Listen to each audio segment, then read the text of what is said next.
Hello, and thank you for attending our webinar today on 8 proven link building techniques for 2011. Before we get started, we're just going to do a little bit of housekeeping. So like all of our webinars at Pointed, this is being recorded, and after the presentation, whether you're only able to listen in for a couple minutes or there's someone else that you'd like to listen to it or see it, we will email not only a link with the video to this presentation, but also a link to the deck. We encourage all participants to ask questions throughout, and towards the end of the presentation, we will wrap up and answer some of those, and if we don't get to them, we will follow up personally. But a little bit about Pointed. We were launched in April of 2002. We are Seattle's largest independent search marketing firm with services that range all across online marketing, but specifically PPC and SEO. Last year we managed over $30 million in media budgets, and our clients range across all verticals and revenue models. So it's my pleasure today to introduce our presenter. His name is Ben Krull. He is a senior client manager at Pointed and our SEO lead, and he'll be taking us through the presentation. Great. Thank you, Preston. Like Preston mentioned, my name is Ben Krull, senior client manager here, mostly focused on SEO, and have been doing so for about the past 4.5 years. So today we're going to talk about 8 proven link building techniques for 2011. And one of the things that really brought this topic to top of mind for us were some recent news stories that have been out in the New York Times and the Wall Street Journal.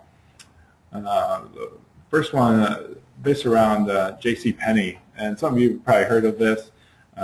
Basically what had happened with them is they were caught by the New York Times having been found to be paying for links. And this is definitely something that search engines absolutely do not want to see companies out there doing. And so as they were brought out and kind of found out about this, the search engines went ahead and placed a pretty large penalty on JCPenney for what they had done here. And then even just a couple weeks later, there was a second news story, this time from Overstock.com, or about Overstock.com, from the Wall Street Journal. And again, similar type of situation. Basically what they had done is found that Overstock had been giving special discounts for colleges, universities, things like that. And in exchange, they were seeing a large number of links coming from these various colleges. Now, normally it would just be, maybe one link to their website, and that would probably be fine.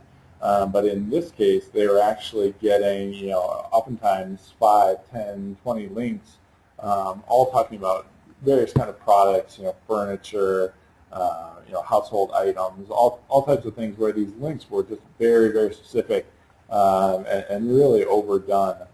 And so that's where really the penalty came in as part of that. So essentially, with both these stories, really what came top of mind for us and for our clients as well is how do we make sure that we are avoiding this such scenario happening to us? How do we make sure that the SEO efforts and kind of link building as obviously a huge part of that? How do we make sure that we are avoiding any type of scandalous behavior that may happen online? We certainly don't want to see our clients in the headlines for this type of activity as well. So there's some guidelines that we follow here at Pointed that I wanted to share with everyone on the webinar today. And these are things that we've had in place for quite a long time that really guide our overall approach to SEO and link building, and just make sure that really that we're complying with kind of the spirit of what search engines are trying to do, and maybe not just even following all the rules, but even going a little bit further than that. So first of all, we always try to focus on scalable, creative link building techniques that build lasting value. And so, kind of, definitely with this webinar today, we'll talk about some of what those techniques are. We'll kind of talk about how to be creative, how to do things in a scalable way that does build value for people and really isn't just what I call SEO for SEO's sake. Not just blasting out a bunch of junk content or links just for the sake of adding more and more and more links that aren't really giving any kind of long-term value. Secondly, we always want to make sure that we're following all the search engine quality guidelines. All the major search engines out there, Google, Bing, Yahoo, they all publish and make freely available their guidelines in terms of what is a quality website, what are the types of things that you should be doing, and also what are the types of things that you should not be doing to try and either trick the search engines or kind of get around their filters or algorithms. Certainly encourage you to check those things out. If you do a quick search for Google quality guidelines, etc., you'll find just a wealth of information around that. And then lastly, we want to make sure that the link building efforts that we're doing are really a part of a larger marketing effort, right? So it's not just something that we as an SEO agency or you as either a marketer or maybe an in-house SEO, et cetera, not trying to do these things in a bubble, making sure that you're talking to your other folks, maybe it's your marketing team or your tech team or your PR team if you have that, really understanding what are the other marketing initiatives going on in the company. And oftentimes, as we'll talk about in this presentation, oftentimes there are a number of ways where you can make small tweaks to some of those initiatives that are already happening, and you'll really see a lot of link benefit or SEO benefit in general from those existing efforts. So with that, let's get into our first of 8 link building techniques. Number 1 is URL redirects.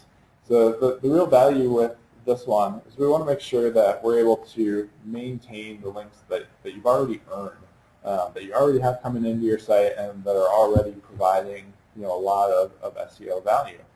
And a lot of times we see this with clients that have maybe they have outdated content on their site that they're trying to update. Maybe they've done a marketing campaign in the past that went to, say, a microsite or a vanity URL where it was relevant for a period of time, and maybe now it's the timeline of that has expired, and so they're ready to move that back with the rest of the site. Similarly, if you're changing domains or maybe relaunching, redesigning your website, there's going to be a lot of content that maybe was on the old site that maybe is either no longer there, or if it is there, it's maybe in a new location. So you want to make sure that you're not sending people to a dead end. So there's a lot of different types of redirects out there, and I've listed 4 of the most common here.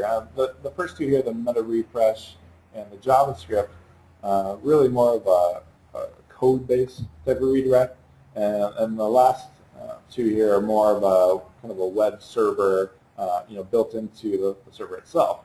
And you can see here the 302 temporary redirect. This is the default activity for most web servers. So say you're a marketing person and you go to your tech team and say, we've got an old URL here that we don't want anymore. Can you tell the web server to send people to back to our homepage or maybe to this other more relevant or more up-to-date page? Typically, the 302 temporary redirect is going to be the one that is put in place. Again, it's the default. So the surprising thing about this is that for search engine's sake and for SEO's sake, 301 permanent redirects are really the best type for SEO. And it was surprising to me when I first learned about it because it's really not the default behavior for most web servers. And so you really do have to understand it and know about it to be able to do so. So just make sure that when you're talking to your tech team that that they use a 301 permanent redirect, and this will help make sure that all the value that search engines have, kind of all the history, all the links coming to particular URLs, search engines will make sure when they see that 301 redirect to transfer that over to whatever the new URL is. And so that's a great way to say that you've got a new piece of content out here, but it should kind of reflect the value of this older URL. And just a quick example here of kind of how that looks from the server end. Again, you want to see that URL, and you definitely want to see the 301 moved permanently as the code that's returned. And there's a great tool out here that we've got listed on the screen from SEO Consultants that you can go ahead and you can enter any URL that you have, especially if you know of an older URL that may be out there. Enter that in there, hit find, and it will go out there and see what that URL returns. Now, if you're not seeing the 301 move permanently, maybe you're seeing 200 or 302 move temporarily. That's where you'd have one of those other types of redirects that's not going to transfer over that SEO value. So I definitely recommend talking to your tech team or maybe your SEO resource, whoever you have to help out with that, and make sure that it's using that 301 redirect. So on to number 2, strategic partnerships. So this technique is really a way that you can leverage your existing relationships with, say, your vendors, maybe partners that you work with on a regular basis, suppliers for your business, oftentimes even your customers. Basically, if they've got a website and you're working with them already, wouldn't it be great to have that relationship reflected on their website? And the really good thing about this is, most companies that we kind of talk to about this as we're going about this, they want to display these relationships on their site. And then it makes sense, too, because oftentimes they're an authority in their own industry. And so as they are kind of showcasing some of these other great companies that they work with, it really helps to kind of build and lend to their own credibility, as they can say, we work with these other great companies, so that kind of in a way makes us a good company too. So it's someone you can trust and be happy to work with. So one of the tips that I always tell clients when we're doing this, make sure that as we're going out to request these additional links, be added to your partner section or what have you on the website. A lot of times they'll say, yeah, sure, that's great. Oh, hey, by the way, could you do the same for us? Make sure that we're linked to from your own company's website. So make sure that as you engage in this type of technique, that you're prepared to offer that link back. It's a pretty common kind of reciprocal request, and it's something that's really just mutually beneficial for both of you as you are able to kind of show that strong partnership on the web. And just an example of this, a company called Buchanan Technologies, pretty strong in the kind of software technology industry. This example comes from towards the bottom of their homepage, where they just have a listing of the major partners that they work with, the various logos there. And when you go to scroll over each one of those, you'll see that each one of those is linked back to the actual partner's website. And the great thing about this is that if you were a partner of this company, it'd be a fairly easy thing to say, hey, we're a partner, but maybe we're not included on your list yet for whatever reason. And oftentimes they'll be like, sure, we'll definitely add you to that. Number 3, online PR. So online PR is a great way to really get your news out quickly and distributed really through the online channel versus more of kind of the traditional PR efforts where you're maybe sending it directly to journalists or media, TV, radio, things like that. What online PR is able to do is it sends your press release out to kind of through the networks, and I have a a few of the major networks here listed along the right side. PR Web, certainly one of the first to kind of go this route, and some of the more traditional agencies have now kind of picked up on online PR. But basically what you're able to do is quickly distribute to thousands of different journalists for online publications, bloggers, as well as directly to a number of the high-end media sites that are out there. And a really great thing about online PR is that you can target it by your industry or your vertical that you're in, and a lot of times they have subcategories and things that are really quite specific. And we've seen very good results from making sure that you're taking advantage of those targets, the targeting capabilities. That way you're making sure that you're not sending out your release to all kinds of people that would have just no idea maybe what it is you're even talking about, or no idea about what your industry even is. And we just typically see much better response when people maybe have even heard of the company, know what you're all about, or at least understand what the industry or what the product is that you're trying to talk about. Lastly, with this one, it's a pretty low cost of entry thing for most companies. We see prices range from about $200 to $500 per release. Obviously, with varying levels of benefits within that, there's usually a few different packages, levels of service, things like that. But again, this gives you benefits like making sure you can include keywords in your release, and making sure that you can include good live links in your press release as well that will direct people back to your own website.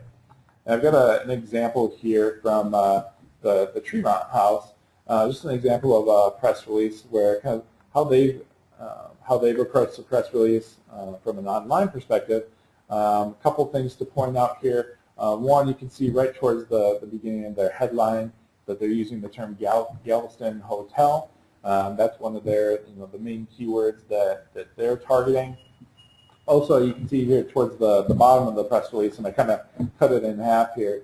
They have a number of different links that go to various parts of their website. So they've got one thing about a clean air initiative, another here just linking directly to their specific the Tremont House homepage, and then a last one here for kind of the Wyndham brand overall, and looking back for that.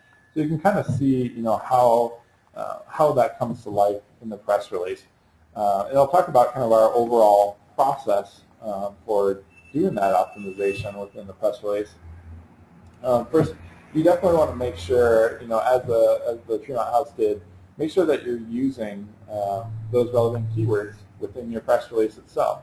So again, the difference is that this press release is going out and it's going to actually live on a lot of high-level media sites out there, versus kind of the traditional where it's really more behind the scenes, and the publication may rewrite it or kind of write their own article about the press release. So you can take advantage of that by making sure that thinking about how do we want this press release to show up online, what types of keywords do we want to target, and that will get more people to read the press release and eventually come back to your site, or at least know about your company. Once you have the keywords, make sure that you're adding it throughout relevant places in the press release. Certainly, we recommend at the beginning of the headline, or at least as near to it as possible. That tends to be one of the most powerful places to add your keywords from a search engine perspective. And then also, I'd say 1 to 2 or 3 kind of secondary keywords throughout the body copy. And that may be, maybe 1 per paragraph, or maybe a couple in the first paragraph, just to have some extra benefit, or a few, just to round out the keywords a little bit more. And then lastly, make sure that you're using, like we showed in the example, make sure that you're using at least a couple of different links within the press release, and make sure that you're linking to different pages within your own website. Typically, from my experience, what we can do is, often we'll have a link that's as closely related as possible to whatever the press release is about. Let's say it's a new product release, for example. We want to have one link that goes directly to that product page on the client's website. And then, towards the bottom of the press release, there's typically kind of an about us type of boilerplate information. And with that, we want to make sure that we're linking back to the homepage of that site. So just right there, you've automatically kind of got two links that you can include. And typically, there might be, one or two other links that you could that would be opportunities throughout the press release, just kind of as needed basis. Number 4, contests and promotions. So this is a great way to build links while at the same time really engaging with either your current customer base or alternatively kind of looking at how can you reach out to your target market and build up a type of contest or promotion that's going to appeal to them. Now the great thing about this from an SEO perspective is once you have your contest out there and kind of all the details around that are built out, there are just hundreds upon hundreds of sites that are scouring the web to list various contests and promotions to direct their users to these types of contests. Obviously, people like to win free stuff, and that's something that, from an SEO perspective, you can see a lot of links coming in to your site and building value in that sense, just from all these various kind of contest and promotion style sites. Now, the caveat with this is that a lot of these sites are not quite as high of quality as some of the other links that we typically like to see.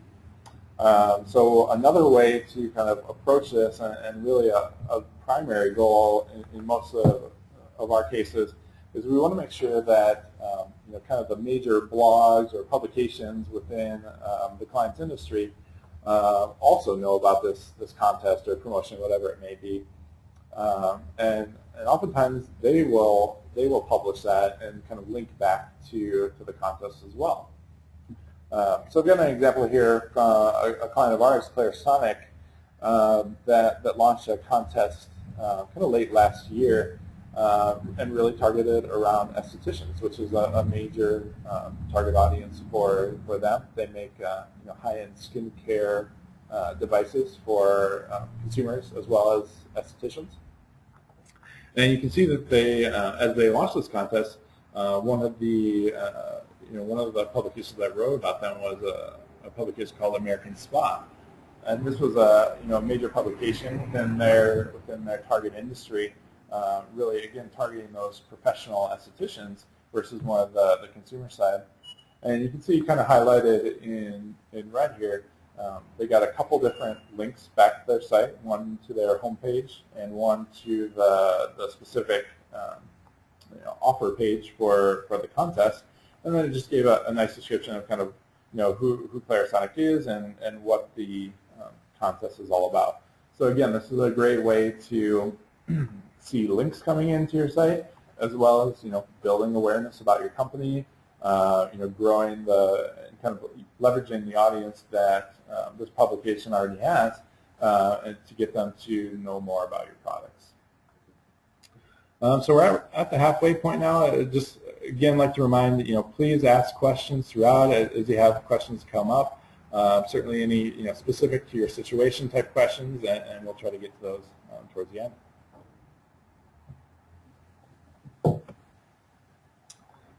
So number 5, social media outreach. Really, social media just offers a wide range of opportunities. So many different types of sites to go after. Certainly bloggers are a huge part of this. Also looking at things like Facebook, things like Twitter, where people do have potentially a pretty large following built up, where if you can get in front of that following, obviously it's going to be a great impact for your links, as well as for kind of driving awareness back to the site.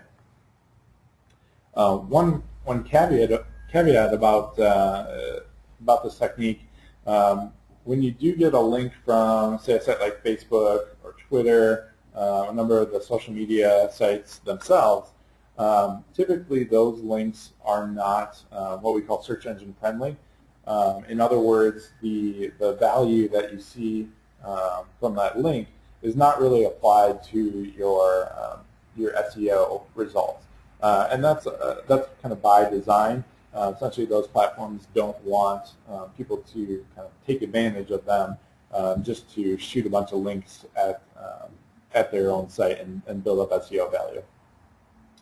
But having said that, you can oftentimes see a lot of indirect value just through, as people say on Twitter, you post out your, let's say it's a press release or contest, whatever it may be. As you post that out, it obviously goes out to a wide number of followers, and they will see that, and oftentimes they'll have their own blog or website or what have you where they can post it. So again, you can see kind of an indirect value there. And one major tip we have for social media outreach, it's great and all to reach out to these sites and get a link, and certainly that will help a little bit with your SEO value. But what we really find to be the greatest value is look at how you can build, or definitely try to build, an ongoing relationship with especially more of the prominent, let's say, bloggers or social media folks. The great value of this is, you can see continuous, ongoing coverage of, maybe new products or, new contests are going on. You'll see multiple things throughout maybe even several years, and kind of continuing to leverage that audience that they've built up. We just see so much more value from that over the long term versus kind of the one-off. Hey, we got a link here, and then we never talk to them or hear from them again. You're missing out on a big opportunity if you've got these sites that are talking about your industry, are talking about your potential products. You're missing out if you're not continuing to engage with them on an ongoing basis. Now, a common question we receive with, especially this technique, as well as many of the other ones, is I'm a B2B company, or I'm a retailer, or I'm a product company. How can I use these techniques specifically for me? So I have a couple of examples here, and certainly this is not exhaustive. And certainly feel free to ask questions around this as well. So B2B, one of the things we find is you've got all these great employees that are typically the really subject matter experts in their industry. They may be really the thought leaders for new things that are coming out, kind of what's coming down the line, what are future products that maybe you're working on. And a lot of these publications, especially if you can offer out a high-level employee, let's say a VP of products or even your CEO, if possible, a lot of these publications would love to talk to that type of person and just get their insights on the industry. What do they think about maybe current trends in the industry, or kind of where things are going. All those things can be really, really valuable. Another example would be retailers. You've got all these great products that you're trying to sell to either consumers or businesses. Why not take a few of those and send them out to related bloggers or people in social media, and ask them for their feedback. Ask them to do a review about the product. Let you know what they think about it.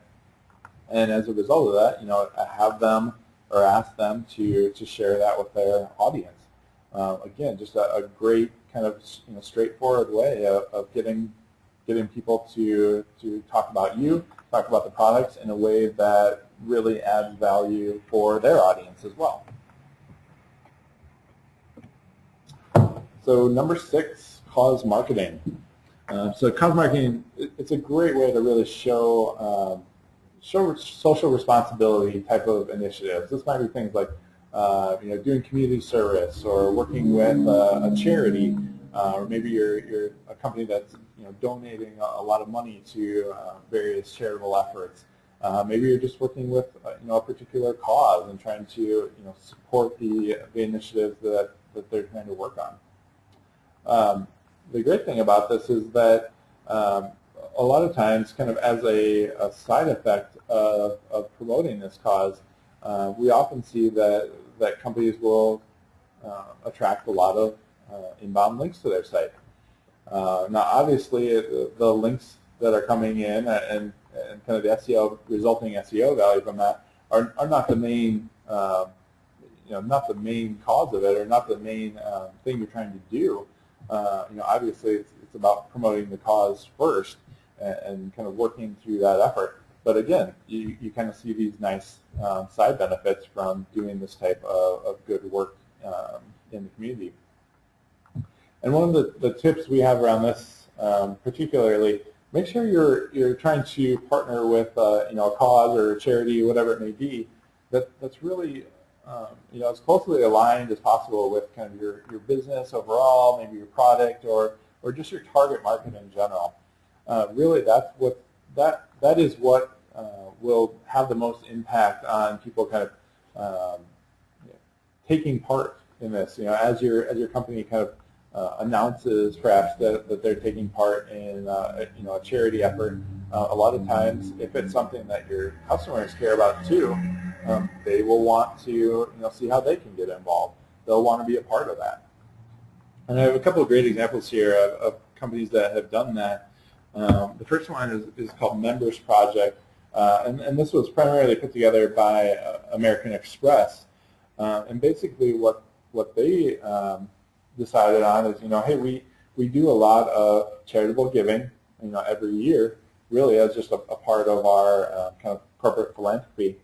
Why not ask our customers, ask our members, where they'd like to see that money used? What are the types of initiatives that really appeal to our customer base? And so you can see that essentially what they did is come up with a way to let their customers vote on various causes. And you can see here the final winning charities. There are a number of different ones in various industries. But it was just, again, a great way to really work with their customer base and kind of get them involved in having a say with, where should we donate a lot of these funds and kind of direct our efforts. And again, as more of a side effect of this, they received well over 6,000 links to just this page. And so, again, had a lot of people talking about this, wanting to get involved, telling others, how they could get involved, and obviously linking back to the site as a way to, have them take the next step. So the next one here is a company called Tom's Shoes. And this one I think is really interesting because they've really built their entire company around this idea of, helping a child in need that maybe doesn't have access to a nice pair of shoes, and saying, if you buy a pair of shoes from us, we will donate a pair of shoes to this child in need. And so as part of that, I believe now they've donated well over 1 million pairs of shoes to children. And certainly it's something that's really resonated with a lot of people and really grown their entire company. And as again, as an effect of this, they've acquired well over 100,000 links, primarily around this one simple, pretty straightforward idea, but something that was very powerful. Number 7, event marketing. So there's a couple different ways we typically work with our clients on this. One way is to actually host the event yourself, and this really opens up a lot of various opportunities for getting links into the site. An example of this would be, say you're a business and you're trying to work with other business customers, you might host an event that say it's related to marketing or advertising or things like that. There are, a number of, just here in Seattle, there's a number of publications, the Seattle Times, Puget Sound Business Journal, Seattle Business Magazine, that have, really strong pages where they want to promote these types of events. Obviously, it's something that, that's appealing to their audience, and it's a value add that they can provide. And so if you're hosting an event that fits into one of these categories, they would love to list your event on there, and typically they will link back to the website to say, here's the full details. Go here to either sign up or learn more about what's going on and where it is, who's speaking, etc. So that's kind of one way. The other way is, a lot of companies, when we bring this type of option up to them, they're saying, that's great and all, but we really can't, set up our own event. We don't necessarily have the resources to do that. We don't have the know-how, whatever the case may be. Another great way to approach this is say, let's say you send a person from your company to go out and speak at an event. Or alternatively, maybe you host a booth. Let's say it's a trade show or something of that nature. Typically, we see any type of participation in that event is enough to earn you a link as well. And I've got actually an example of that from our own company. There's a major conference in the search engine industry called Search Engine Strategies, and we had our founder of PointIt go in and speak at that particular conference, and it's something we do on kind of an ongoing basis. And so as part of that, they obviously listed a profile around John's background and his experience, and link back to point.com for people to go get more information about the company. Number 8, last and final link building technique for 2011 is embeddable widgets. So those of you who may not be familiar with the widgets, basically what these are tools or any types of resources that can be taken by, say, a third-party website and placed on their own site as a kind of a resource for their visitors as well. So you might think of this as maybe having a way to place the weather on a local news site. They may not have the resources to kind of build their own weather forecast, so they work with a partner to get this type of widget and include it on their site. So where you see the real SEO value from this is that typically if you are the provider of a widget, you can include a link back to your website along with that particular widget. And obviously that's just a way of saying, this widget came from our company, and if you need to get more information about it, or let's say you want to use that widget yourself, click on this link and we'll give you more information about how to do that. And so again, just a great way to kind of automatically get links back to your site as more and more people take advantage of these resources that you're providing, typically free of charge, for them. And a really key tip with this one, you have to make it as absolutely dead simple as possible to take this widget and embed it in the other person's site. So if it's any more than a copy and paste type of initiative, that's probably too complicated. So you need to go back and try to figure out how you can make it as simple as possible. That's going to get the most use out of it. And just a few examples here. Certainly, you've all seen YouTube and kind of how they've used that player. And basically, they've built their entire business around this idea of making it really easy to upload a video, and really easy to then take that and post it on your blog or put it on Facebook or really any site that you have out there. You can just quickly grab a code from them and drop it in, and you've got the video on your site. And you can see as a part of that, they include a link back to their own website as well. Similarly, I talked about the weather as a potential widget as well. And obviously, these are just examples. This particular one is from Weather Underground, and so they've got a link kind of from their logo up in the right corner. Another example would be stock charts and quotes, things like that. This one in particular from a company called WikiInvest, where they are obviously providing a resource for folks that would want to talk about the financial industry. So with that, we will get into the Q&A section here, and I'll give just a second for people to enter in their questions, and then we'll talk about this.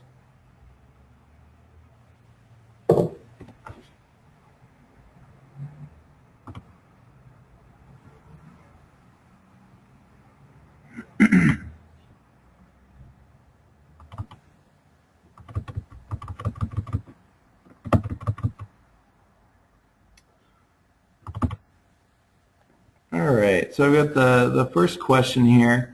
Let's see. What tools do you recommend for finding inbound links to a website? That's a great question. We've got a couple tools that we use. The best one that we found in the industry is a tool called Open Site Explorer. It's from a company called SEO Moz, and this one is a paid subscription tool that you can use. It's fairly inexpensive for more of the higher end services. That that really does a good job of telling you what links are out there, kind of where they're coming from, what sites are they from, how valuable are those links, and so that's another that's a good one we would recommend. Also, the Yahoo Site Explorer does offer a way. It's a little bit of an older tool, but it is free. That does give you a way to look at kind of what links are what links are out there for a particular site.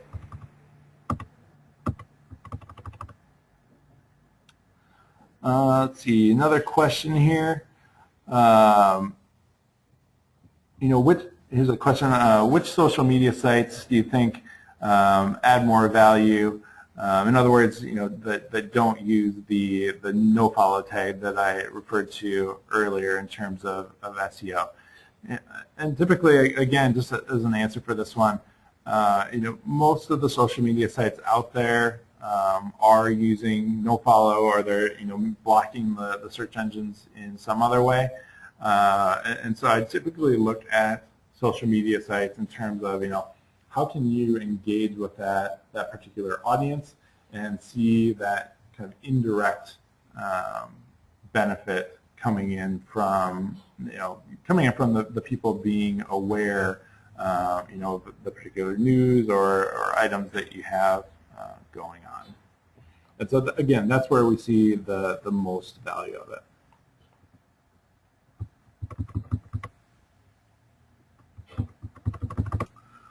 Another one here, which tools do you recommend for doing online PR? Certainly if you're just starting out in this, especially if you're a particularly smaller business that maybe doesn't do a lot of PR, I'd encourage you to try PR Web. It's one of the lower cost options, and it's fairly simple to get started, and they'll give you a lot of support as well as around kind of how to properly format the press release. They've got some great resources on your site for just some of those basic things. And then they've also got a really nice interface for putting those types of press releases together and making sure that you're including the links back in your site, so you're really seeing that SEO value.